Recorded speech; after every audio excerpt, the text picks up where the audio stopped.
An additional solar toy which teachers could use in class is the solar spacemobile. We have a picture of the spacemobile here.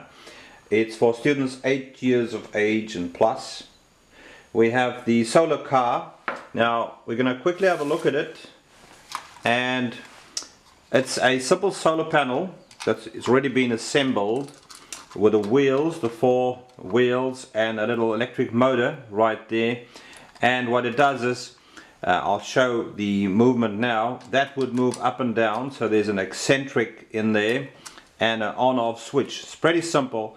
It's just the body, the wheels, and a little electric motor powered by the solar panel, and an additional movement with some mechanisms with an eccentric. I'm going to open the shutter now so that the sun would fall directly onto the solar panel.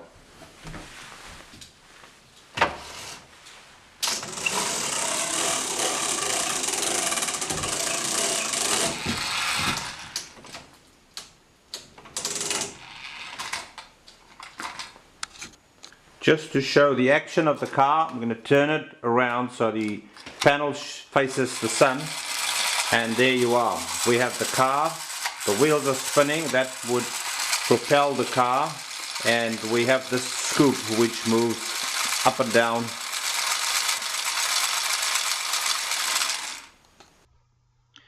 We have a close-up of the mechanisms, the gears and the electric motor of the spacemobile.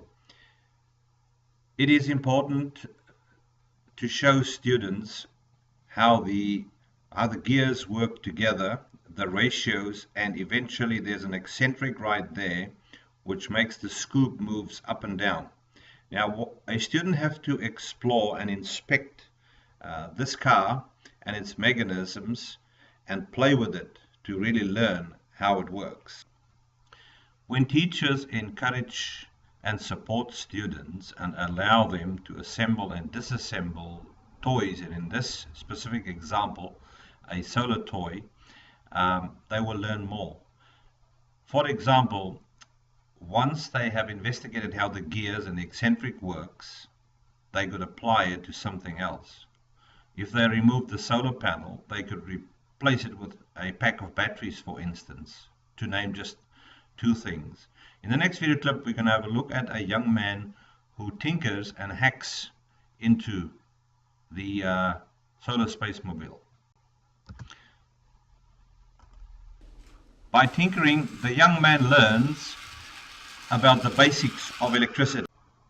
The young man has also tinkered with the spacemobile and added some electronics, a breadboard, just a little board, as well as an oscillator and a timer.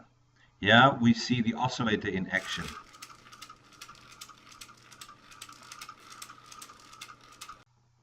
Here the young man has replaced the solar panel with a battery pack. On the screen we have a sliding house situated in Suffolk, England, and what we have is we can compare this house to a turtle or a tortoise.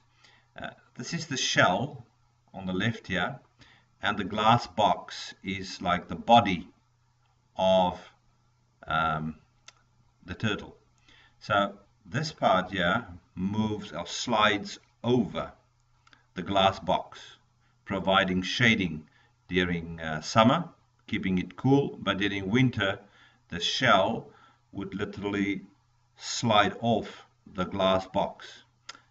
The floor should include a good heatsink, a good thermal mass, which would absorb the heat of the sun, typical passive solar design. And once the shell closes in the afternoon during winter, the floor would act as a good heatsink and would release the heat slowly. When we're going to have a look at how this shell slides over the glass box, an ingenious design or idea from the owner and the architect. We have a close-up of the motor or the mechanisms which would move the shell of the house.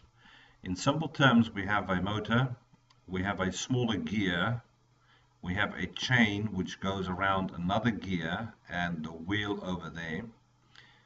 We have like typical pulleys on another wheel which runs on a track, which are inserted in the concrete.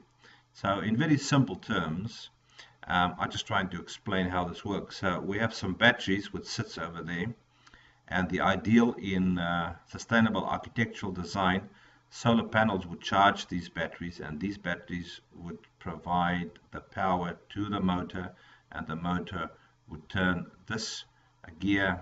The chain would move typically like in a bicycle scenario.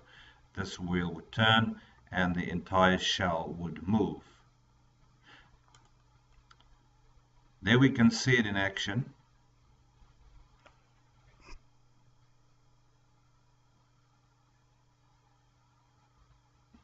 See the gears moving, the chain.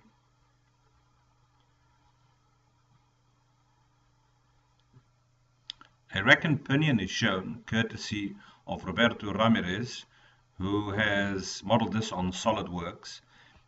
Let's have a look at the movement. See how the pinion rolls on the rack.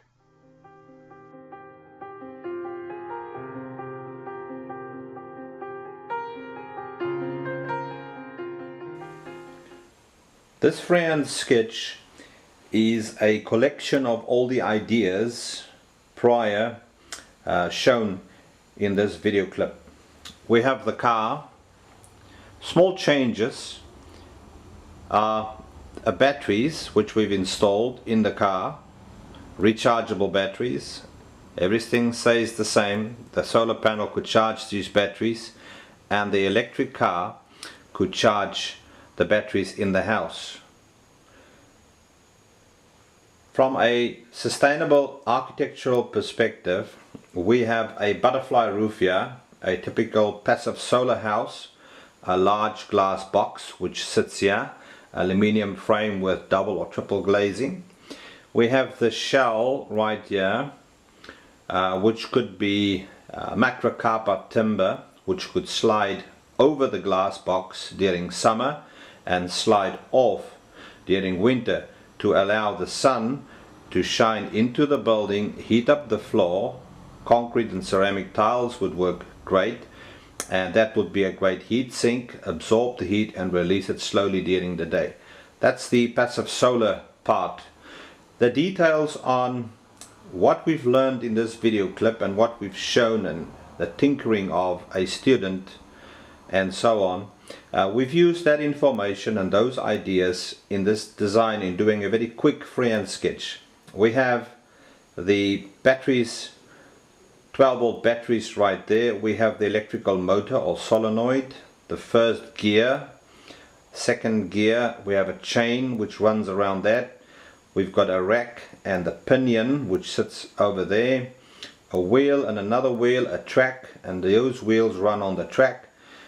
And it means that this part will move literally over the glass box as shown in the video clip. Just a comment on the electronics, not in detail, keeping it very simple.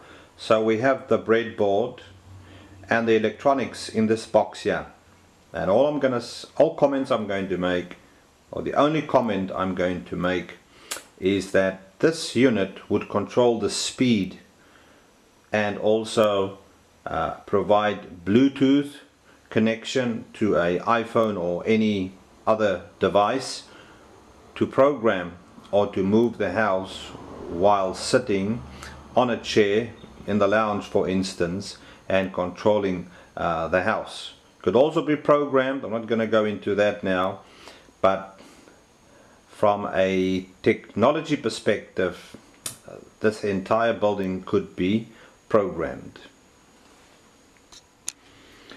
In conclusion then, we could say that allowing students to tinker and to hack into toys, solar, wind powered, etc., as they learn and explore, they could use those prior knowledge and incorporate that into their sustainable architectural design, and specifically on passive solar design.